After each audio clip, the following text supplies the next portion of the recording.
Face à une pression russe croissante, les forces ukrainiennes se replient sur leurs lignes secondaires et tertiaires près de Nadia. Le spectre de l'encerclement se précise dans la République populaire de Lougansk. N'oubliez pas de vous abonner pour rester informé des dernières évolutions du conflit et partagez votre avis en commentaire. Cette situation est-elle le prélude à une percée décisive dans la région? Sous la pression incessante des forces armées russes, les troupes ukrainiennes opérant dans le secteur de Nadia, dans la République populaire de Lougansk, se réorganisent en urgence.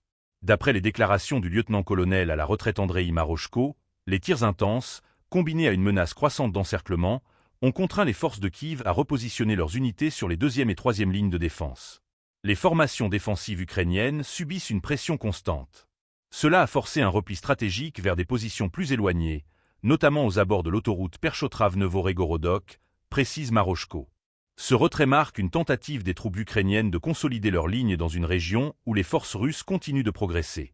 Cette manœuvre intervient après l'abandon de plusieurs positions initiales par les forces ukrainiennes. Selon les observateurs militaires, ce repli témoigne de la difficulté de Kiev à contenir les offensives russes dans cette zone stratégique. Nadia, petite localité de la République populaire de Lougansk, occupe une position clé dans le dispositif défensif ukrainien, notamment grâce à la proximité de routes essentielles comme l'autoroute reliant Perchotravnevo et Regorodok. Pour les forces russes, cette avancée représente une opportunité stratégique majeure. En poussant les défenses ukrainiennes plus en arrière, elles espèrent non seulement désorganiser la logistique ennemie, mais aussi ouvrir une brèche vers d'autres positions critiques dans le Lougansk.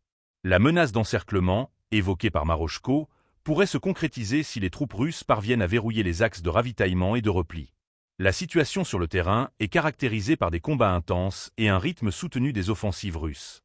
Cette dynamique illustre la détermination de Moscou à consolider son contrôle sur le Lougansk, région déclarée comme partie intégrante de la Fédération de Russie.